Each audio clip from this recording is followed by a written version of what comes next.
It has been a gigantic hoax perpetrated by the astronomical community. Everyone knows full well from personal experience that we are at the center of the cosmos on a stationary, flat Earth. Our senses tell us we are not moving around the sun. Our religion tells us we are the central actors in a universe created for us. And common sense tells us heavy objects normally fall towards the center of the Earth and light ones move away from it. The sun and moon rise and fall in a circular pattern, as do stars we see at night. So, why believe anything else? Does it not demean man to take him away from his focal point of existence and picture him on a wandering planet, part of a solar system, itself moving endlessly between galaxies? We have to, quote, credit the scientific community, and particularly its astronomers, for leading us down this contrarian path. The ancient Greeks were right. Plato explained that heavenly objects move in perfect circles, as is perfectly evident to the naked eye contemplating the stars at night. Aristotle taught us that our planet Earth sits at the center of the universe and that all natural motion in our world is organized around this center. Up for light objects like fire and air, down for heavy objects like earth and water, and around the center for things moving in the heavens. Everything is well arranged in a neat, harmonious, geometric pattern, central to which is the circle, which I claim is the most perfect of shapes, having no beginning or end, with all points equidistant from the center. And if you think about it, if you begin to spin a circle on its axis to make a sphere, the generated sphere has the marvelous property of moving without displacing any space. Amazing. The circle and its sphere is the perfect shape, characteristic of objects that move naturally without ever stopping, constant and everlasting. That is how the upper world of the heavens behaves. By contrast, we live in the world of change, us down below. Objects on Earth start and stop when they reach their up and down destination. They undergo unnatural moves when pushed or pulled in other directions. Change is characteristic of our earthly world, filled with the imperfections that we experience daily. Objects, most of all human beings and beings in general, are born and die. Clearly, our earthly world is impure and corrupt, constantly changing, in contrast to the heavens, which are complete, perfect, and immutable. Now, this was grosso modo the main qualitative philosophical legacy that the ancients passed on to the Christian Middle Ages, encapsulated in what we call the Aristotelian view, established centuries before Christianity. When Christianity penetrated the Roman world, a magnificent blending of concepts transpired. The Aristotelian view was made to fit well with Christian teachings that assert the specifically anthropocentric purpose of creation. It was even made to coincide with the location of hell below, heaven above, with man in between, awaiting the Lord's judgment. The lower world was one of constant change, with earthly births and deaths, just as Aristotle had pictured it. And where did God reside? Can we have the first slide? God resides above the pearly gates, watching and governing us all. It was his breath which gave the lower world life and movement and took it away. There could not be a more harmonious and compatible doctrine that combined the Greek and Christian outlooks on man and the universe, one which was taught in the new universities of Western Europe from the 12th century forward to all who sought learning. Plato and Aristotle, dressed in Christian garb, were perfect symbols for the medieval man. In the lectures at the universities of Paris, Oxford, or Padua, or in the grandiose allegory of a Dante Alighieri. Why then was there to be a challenge to this simple and popular view a few centuries later?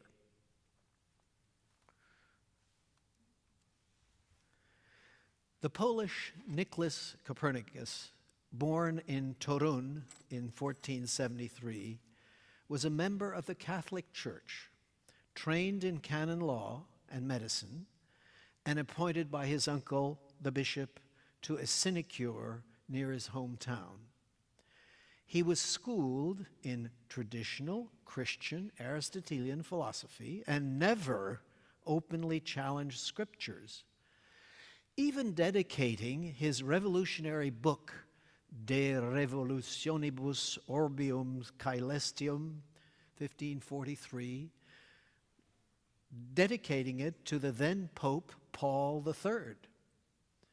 Realizing how damaging this work might appear to traditional Catholic readers, he began his dedication with this prescient statement, and I quote, "Certain people, as soon as they hear that in this book about the revolutions of the spheres I ascribe movement to the earthly globe, will cry out that holding such views I should be at once hissed off the stage." Unquote.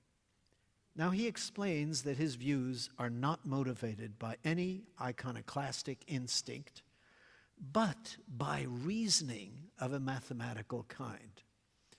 Appropriately, the main body of his, if you pardon the expression, earth-shaking book is filled with mathematical arguments which we cannot follow here in any detail.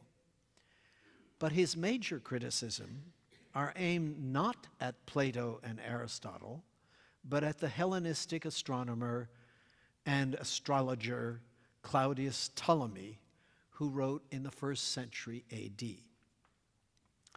Now, Ptolemy accepted the qualitative philosophical principles of his predecessors of the 4th century BC, but was concerned with the quantitative calculation of the position of the sun and planets at different times, particularly at the time of birth of those for whom horoscopes needed to be cast.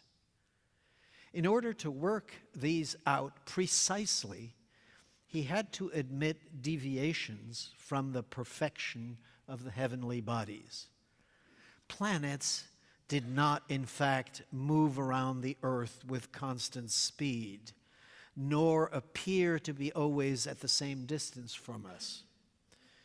More disturbing for Ptolemy was that some planets seemed to move at times in a retrograde motion during the course of their travels. Here we are on Earth, and there is the planet, let's say Mars, moving. And notice that it moves forward and then retrogrades back. Now, to take this into account, Ptolemy and his followers imagined that planets still move along imaginary circles on epicycles, that's the little red circle, whose center moves on a principal path called deferent circle. Now, they devised a modified view of the heavens in which each planet had its own deferent circle and epicycle, varying sizes and speeds to match observations of their positions. There were various tables describing these paths and some disagreement among astronomers over which ones were the most reliable. Copernicus came on the scene to propose one more detailed scheme to resolve these differences and to simplify the explanations, not fundamentally to challenge the accepted world system. He said in his preface that his proposals were meant for learned mathematicians, not for popular consumption. Now, when it came to justify his system, he emphasized that it was mathematically simpler, more economical of deferent circles, and aesthetically quite attractive. He did not rely on any new observations, but on his desire, which was perfectly in line with ancient Greek philosophers, to portray a beautiful harmony in the heavens, keeping the idea of perfect circles moving by themselves in proper combinations to account for the observed planetary positions. The system he proposed,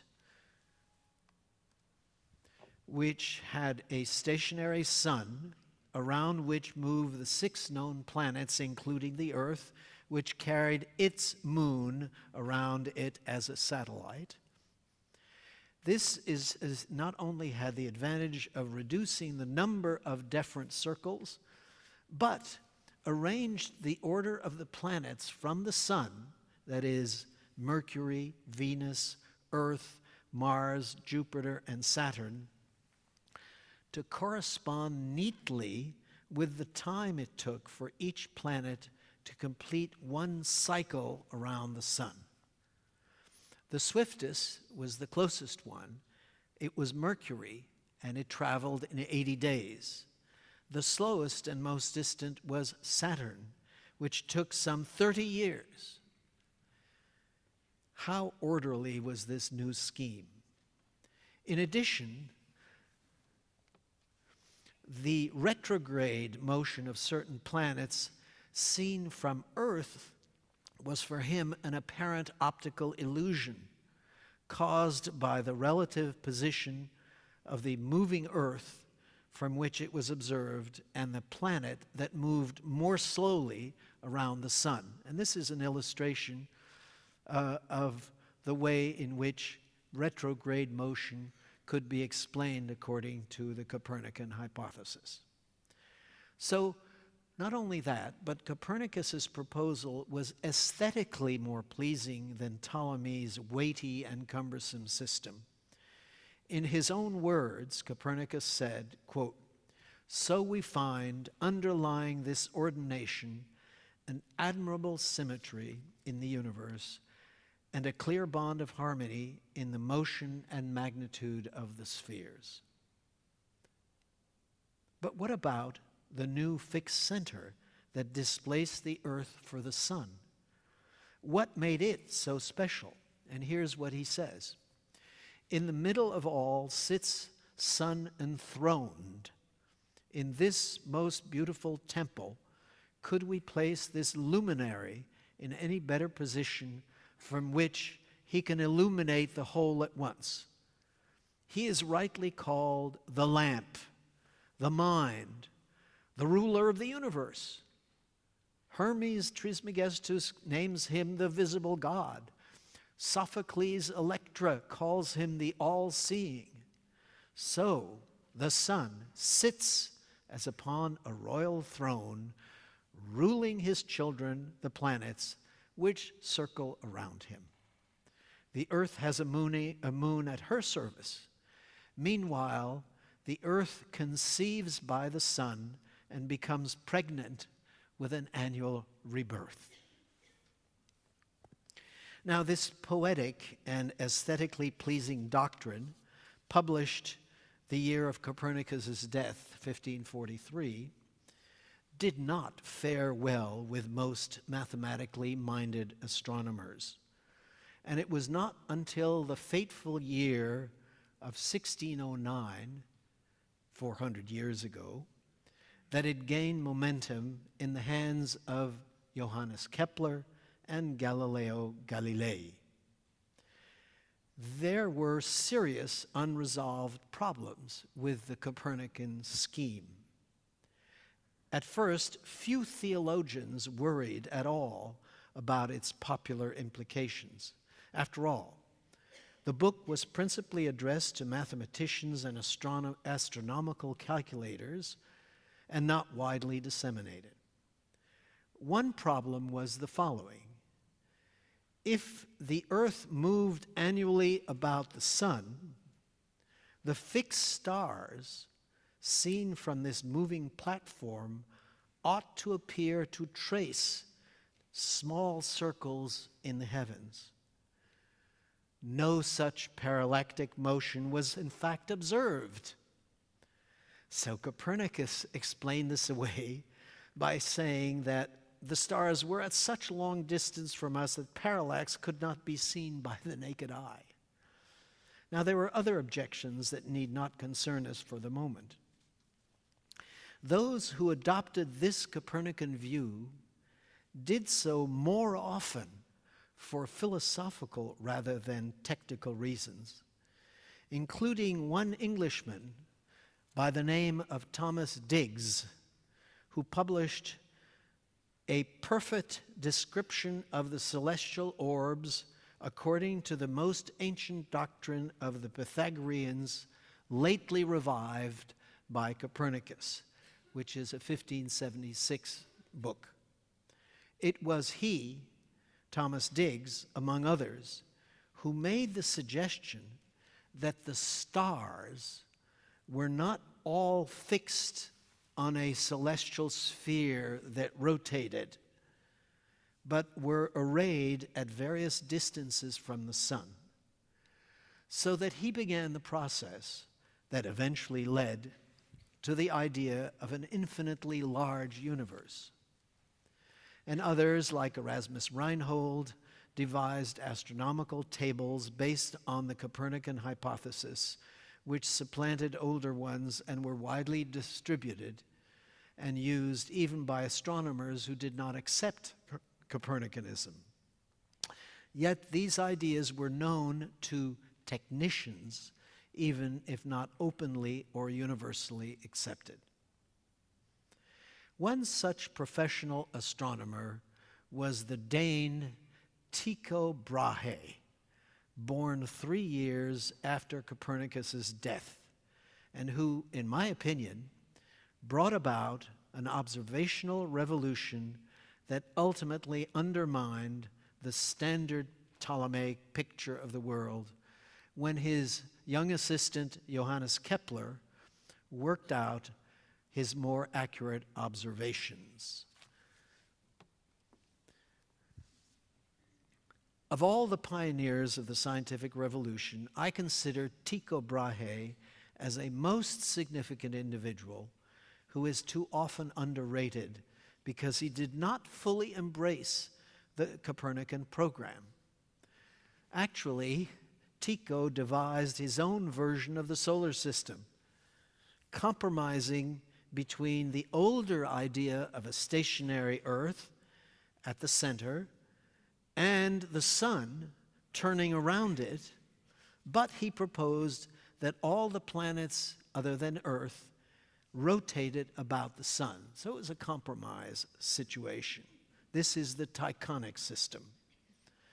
Now, his most lasting contribution was adopting a much more accurate way of observing celestial objects by building oversized instruments in a specialized observatory erected just for that purpose. As the portrait of Tycho suggests, and I'm sorry it's not clearer, you can't see, for example, that he has a silver nose. He was involved in a duel and lost part of his nose. And he was a very strange individual. He was a colorful character who had gained the backing of the Danish monarch Frederick II, who deeded him a small island between Denmark and Sweden, allowing him to create a center dedicated solely to science, which was called Uraniborg. Now, Tycho was able to collect taxes from the local farmers and draft them into building the first modern observatory in the West, also equipped with alchemical furnaces and a printing press. It was an imposing square brick building of gigantic size, measuring about 50 by 50 feet and aligned with the north-south meridian. With its steeples reaching to the skies, it was a rather unique Baroque building. Inside it was a great quadrant fixed to the wall.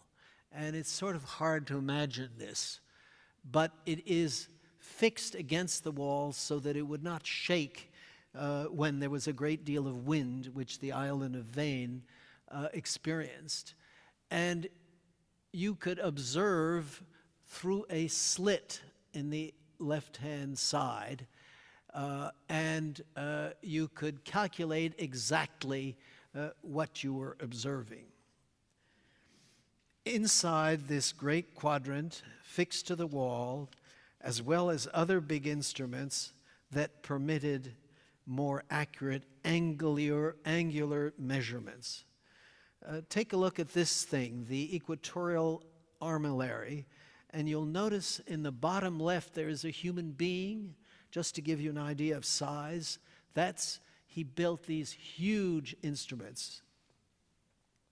We are still talking, of course, about naked eye observations. It's before the telescope, but producing a much more correct set of observations. And one of the most significant novelties of the observers at Uraniborg was to produce a set of continuous nightly observations which followed the planets and the stars along their entire visible paths. Ptolemy and his followers had tended to concentrate their observations about cardinal points of these paths, particularly at moments of retrograde motion and in what we today called oppositions and conjunctions. This new approach turned out to have great importance for Tycho's young assistant by the name of Johannes Kepler, who was hired to organize all these data and set them in new astronomical tables. Now, those tables were not produced while Tycho was alive, appearing only many years later in 1627. They supplanted all previous tables by virtue of their accuracy. All astronomers and astrologers used the so-called Rudolphine tables, named after the famous Bohemian monarch, Emperor Rudolph II, who had welcomed Tycho after he was chased out of his Danish island of Hahn. I don't want to go into long details. I would love to say more about Rudolph's court, which attracted all kinds of intellectuals, including alchemists and astrologers. Kepler, among others, cast horoscopes for the emperor, using the data collected at Uraniborg by Tycho and his discipled observers. Now, I think it is important for us to realize that until the year that we're celebrating, 1609, there were only a handful who were convinced Copernicans.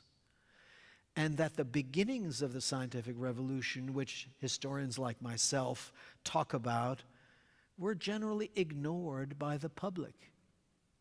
Even the pioneer Galileo, before 1609, taught traditional Ptolemaic astronomy in his classes at Padua. Looking back, we see Copernicus as a giant revolutionary, but clearly this was not a view shared by many in the 16th century. Now, a crucial exception to this generalization was, of course, Tycho Brahe's assistant, Kepler. Kepler was born in the Black Forest. He shared the mystical and magical values prevalent in his region. It is no coincidence that his mother was suspected of witchcraftery, collected herbs and mushrooms in the nearby forest to miraculously cure various illnesses. Her son, a hypochondriac by his own admission, plagued with sores and needing constant attention, turned his life over to mystical practices, doubled with powerful religious intentions. It is no wonder that Kepler reverted to the Creator for explanations of the structure of the world and followed the numerological perspectives of Pythagoras and his followers.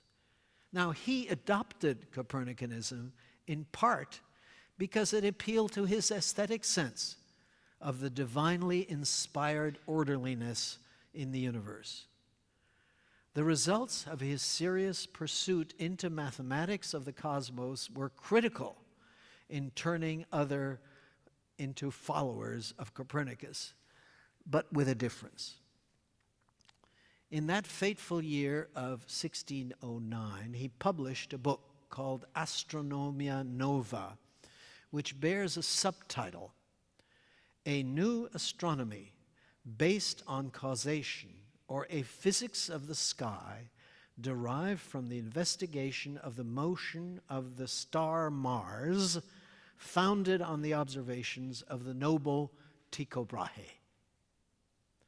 Now, in this book, he announced his first law of the motion of planets, to the effect that they move not in a circular path, but in an elliptical path. To explain this apparent anomaly, he made the suggestion, and it was a very clever one, that the sun and each planet were actually magnetic objects that distorted their standard circular path, sometimes attracting and shortening, sometimes repelling and lengthening the distance between them. Earlier, in 1596, in a book called the Mysterium Cosmographicum, he had asserted that the speed by which planets are pushed around the sun by its rays depended upon a law relating the area swept out by the rotating rays from the sun and the time it took to move forward on its path. So what this meant is that the areas, the reddish areas, had to be equal, but that at close to the sun, obviously the planet moved faster than when it was far away from the sun. This is known as Kepler's second law. There's also a third law promulgated much later that relates all the planets to each other. Now, these were among his truly revolutionary ideas, based on closely calculated positions of planets that Tycho had observed, and fit well with Kepler's obsession with mystical properties of numbers. Most striking was his attaching findings about the structure of the solar system to God Almighty. In that early work of 1596 that I just mentioned, he asserted that the orbits of planets were inscribed in each other within the only 5 Platonic regular polygons. How amazing. God had ordained that 5 solids were embedded in the orbits of the 6 planets. Now, clearly the universe was the visible signature of the Lord. The Father, that's the S-U-N, the Son. The Son, that's the planet Earth. And the Holy Ghost, which is the sun's rays. The supreme mathematician then, according to Kepler, revealed himself in the solar system. What a spectacle. Meanwhile, in the urbane world of Tuscany, far from this kind of mysticism, Galileo Galilei thrived. Born in Florence, schooled in Pisa, he landed a position as professor of natural philosophy at Venice's University in the town of Padua. His work, published in 1610, based on his turning a device named a spyglass to the heavens in 1609, and that also revolutionized astronomy, this time by bringing physical evidence to support a Copernican view of the solar system. And you'll hear more about that tomorrow from Paula Finlan. The famous Siderius Nuncius, this is our friend Galileo, and here is the title page of the Starry Messenger. The book is almost devoid of mathematics, relying heavily on what was seen with the new telescope that magnified heavenly bodies some 4 or 5 times the naked eye observations. It revealed qualitatively that the ancient picture of the world was defective and needed to be abandoned. For example, the Earth's moon was irregular with craters and mountains. The sun had spots that appeared to move as the sun rotated on its axis. And later, Galileo even observed that Venus had phases just like our moon. So the perfect heavens were not immutable. Above all, our Earth was just another planet, circling the sun just as the moon circles the Earth. Most remarkable was that Jupiter also has moons circling about it. He called Jupiter's moons the Medicean stars as a gift to the Tuscan monarch. The picture of the world could no longer be accepted as it had been proposed by the ancient Greeks and Christianized by medieval theologians. The astronomical revolution was now in full swing. But not so fast. Copernicanism was not proven to be true. Clearly, it was more convenient theory from a mathematical and structural point of view. Clearly, the Earth was not the obvious central object of the universe. The sun was a better point of reference. But removing the Earth from its central position posed issues that demanded explanation. How, for example, could objects thrown in the air land back on Earth at the same spot when the Earth underneath them had rotated? What explained why bodies fall to Earth if the Earth was no longer the center of the universe? And what explained the motion of planets in their bizarre elliptical paths? Who or what was pushing them around? So many new problems that had to be resolved before the Copernican system, amended by Kepler, could be believed and fully adopted. The universe needed a new physics to replace the sensible Aristotelian explanations. Now, I cannot follow this piece of the puzzle in any detail, for it would take us away from our focus, which has to be astronomy. There were critical new ideas suggested by a host of 17th century natural philosophers, some even gingerly proposed by Galileo, even if some of his ideas proved to be totally wrong. For example, the tides were not the consequence of the double motion of the Earth, that is, the annual motion around the sun and the diurnal motion on its axis. The tides do not come from that. The notion that planets had an innate circular inertia was also a good try that Galileo attempted, but it did not persevere. The universe, expanded as it was by the invention of the telescope, was not actually bounded and finite. And Kepler's idea of the selective attraction of the sun with individual planets could not stand scrutiny. What was needed was a totally new physics. The French philosopher René Descartes proposed the absurd idea that solid bodies like planets carry straight-line inertia, which are only turned into quasi-circular paths by a whirlpool effect.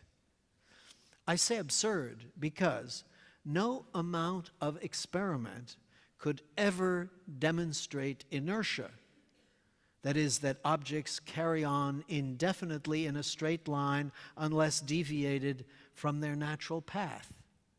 For one thing, such an imaginary system would require the universe to have no physical limits, that it be infinite in size. Now, who could demonstrate this experimentally? Nobody. Well, it was the Cambridge professor of mathematics, Isaac Newton, who was able to put all these pieces together, creating a new physics that operated in the heavens as well as on our earth.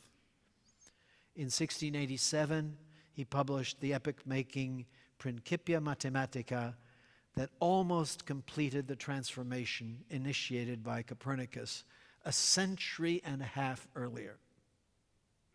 He postulated the three basic laws of physics, defining inertia and force.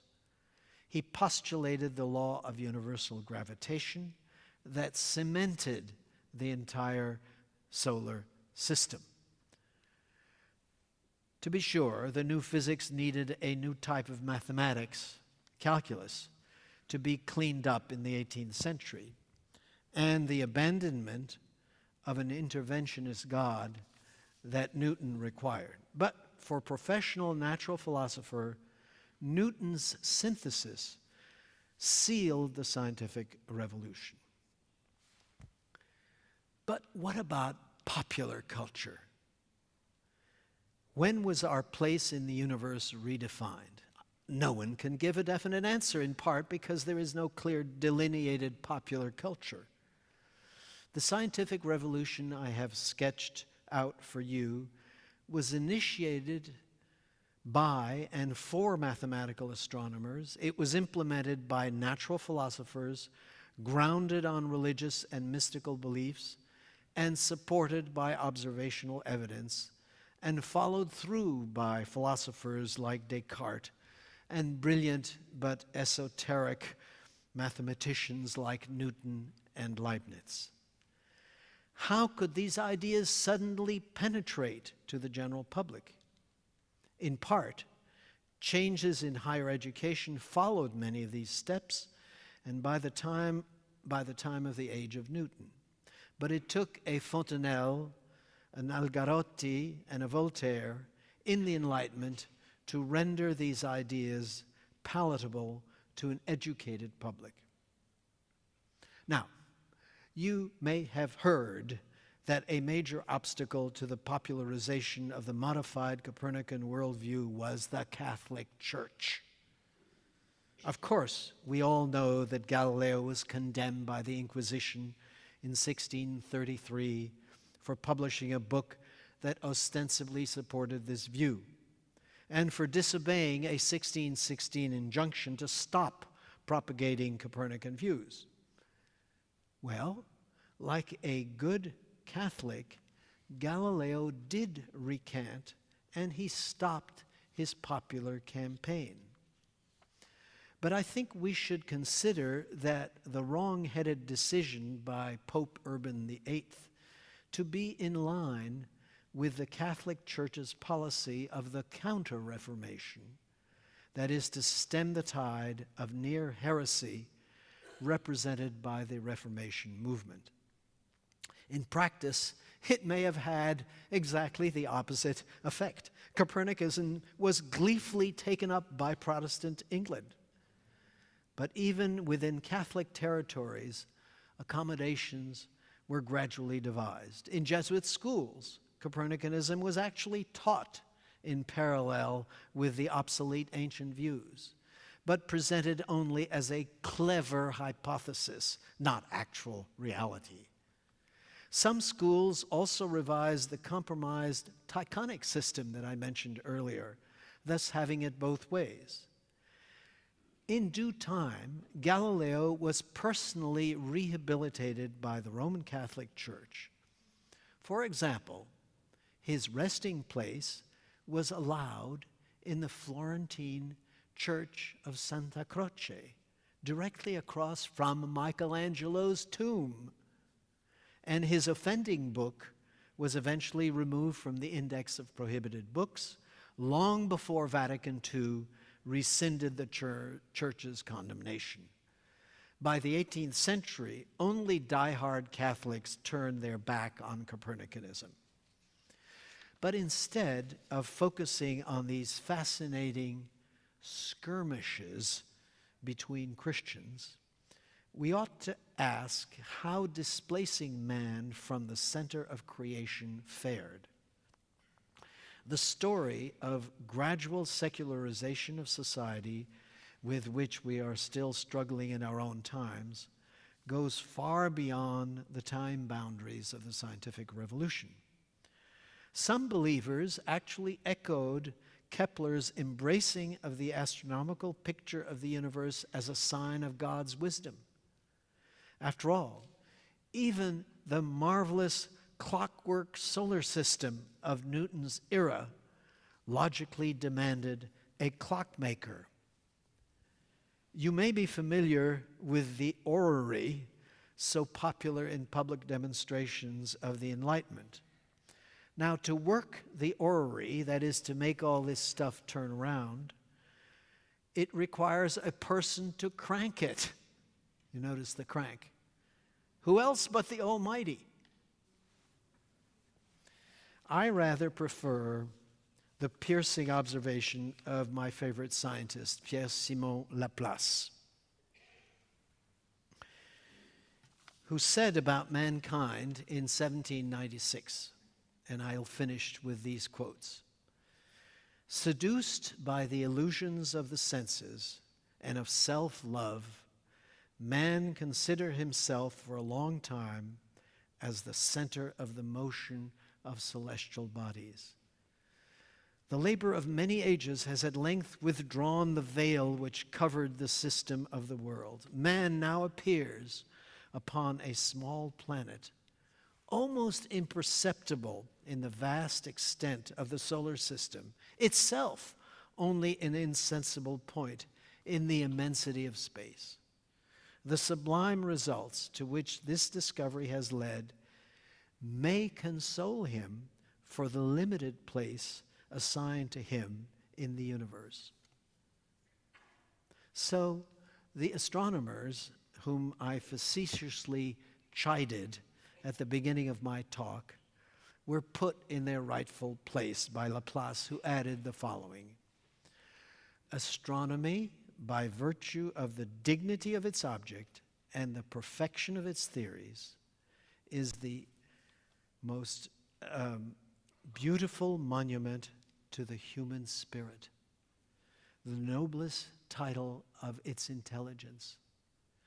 By showing his true greatness, given with its tiny platform, man can measure the entire heavens. And that's what he said at the end of the 18th century, and which, of course, astronomers believe definitely in our own times. Thank you.